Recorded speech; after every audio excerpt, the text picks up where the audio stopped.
Hello, Luff Lions. Welcome to my reading of the one and only Ivan. I will be reading from page 97 to 110. So here we go. Children. Once I asked Stella if she'd ever had any babies. She shook her head. I never had the opportunity. You would have made a great mother, I told her. Thank you, Ivan, Stella said, clearly pleased. I like to think so. Having young ones is a big responsibility. You have to teach them how to take mud baths, of course, and emphasize the importance of fiber in their diet. She looked away, contemplating. Elephants are excellent at contemplating. I think the hardest part of being a parent, Stella added after a while, would be keeping your babies safe from harm, protecting them. The way silverbacks do in the jungle, I said. Exactly, Stella added. You would have been good at protecting too, I said confidently. I'm not so sure, Stella said, gazing at the iron bars surrounding her. I'm not sure at all. The parking lot. Mac and George are chatting while George cleans one of my windows. George, Mac says, frowning, there's something wrong with the parking lot. George sighs. I'll take a look as soon as I'm done with this window. What's the problem? There are cars in it, that's what's wrong. Cars, George! Mac breaks into a grin. I think things are actually starting to pick up a bit. It's gotta be the billboard. People see that baby elephant and they just have to stop and spend their hard-earned cash. I hope so, George says. We sure could use the business. Mac's right. I have noticed more visitors coming since he and George added the picture of Ruby to the sign. People crowd around Ruby and Stella's domain, oohing and eyeing at the sight of such a tiny elephant. I gaze out at the huge sign that makes humans stop and spend their hard-earned cash. I have to admit that the picture of Ruby is rather cute, even if she doesn't look like a real elephant. I wonder if Matt could add a little red hat and a curly tail to the picture of me. Maybe then more visitors would stop by my domain. I could use a few oohs and ahs myself. Ivan, tell me another joke, please, Ruby begs after the 2 o'clock show. I think I may have run out of jokes, I admit. A story then, Ruby says. Aunt Stella's sleeping, and there's nothing to do. I tap my chin. I'm trying to think hard, but when I gaze up at the food court skylight, I'm mesmerized by the elephant-colored clouds galloping past. Ruby taps her foot impatiently. I know. I'll tell you a story, she says. A real live true one. Good idea, I say. What's it about? It's about me. Ruby lowers her voice. It's about me and how I fell into a hole. A big hole. Humans dug it. Bob pricks his ears and joins me by the window. I always enjoy a good digging story, he says. It was a big hole full of water near a village, Ruby says. I don't know why humans made it. Sometimes you just need to dig for the sake of digging, Bob reflects. We were looking for food, Ruby says. My family and I. But I wandered off and got lost and went too close to the village. Ruby looks at me, eyes wide. I was so scared when I fell into that hole. Of course you were, I say. I would have been scared too. Me too, Bob admits, and I like holes. The hole was huge. Ruby pokes her trunk between the bars and makes a circle in the air. And guess what? She doesn't wait for an answer. The water was all the way up to my neck, and I was sure I was going to die. I shudder. What happened then? I ask. I'll tell you what happened, Bob says darkly.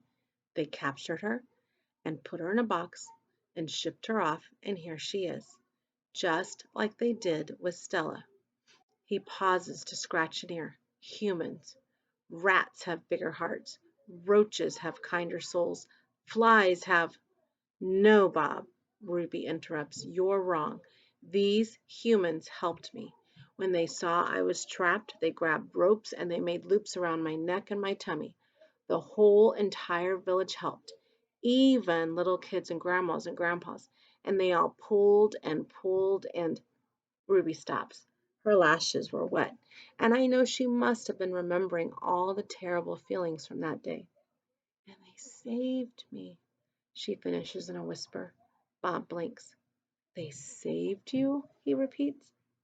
When I was finally out, everyone cheered, Ruby says, and the children fed me fruit.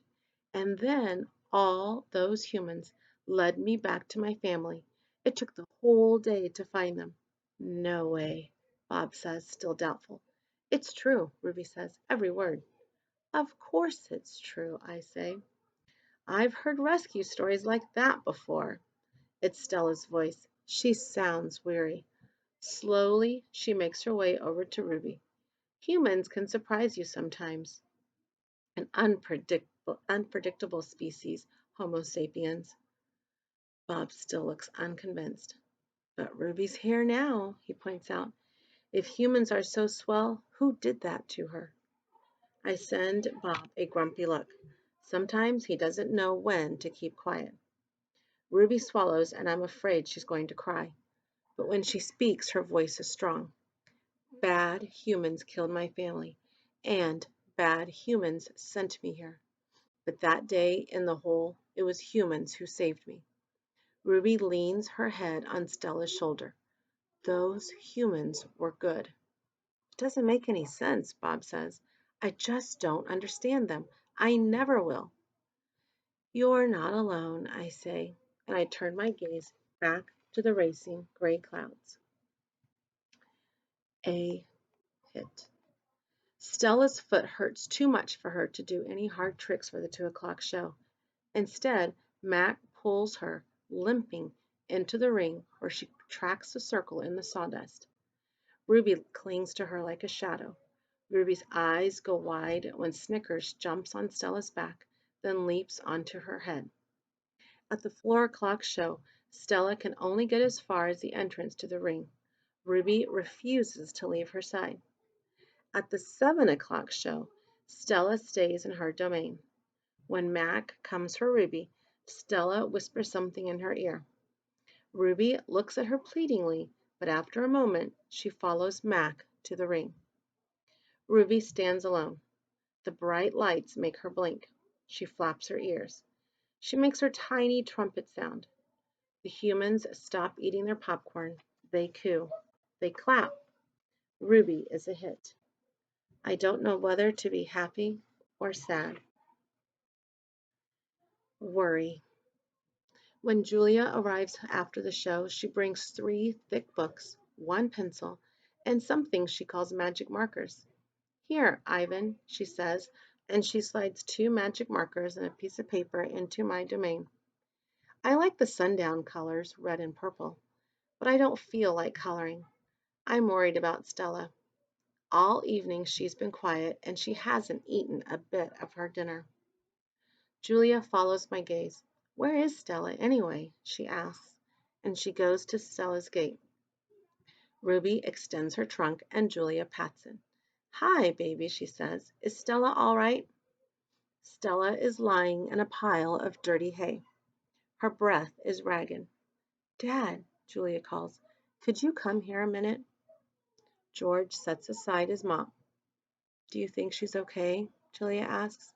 Look at the way she's breathing. Can we call Mac? I think there's something really wrong. He must know about her. George rubs his chin. He always knows.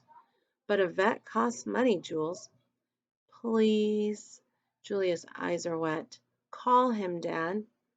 George gazes at Stella. He puts his hands on his hips and sighs. He calls Mac. I can't hear all his words, but I can see George's lips tighten into a grim line. Gorilla expressions and human expressions are a lot alike. Max says the vet's coming in the morning if Stella's not any better, he tells Julia. He says he's not going to let her die on him, not after all the money he's put into her. George strokes Julia's hair. She'll be all right. She's a tough old girl. Julia sits by Stella's domain until it's time to go home. She doesn't do her homework. She doesn't even draw. Thank you, friends, for joining me on this part of The One and Only Ivan. I hope you enjoy the rest of your readings. Goodbye.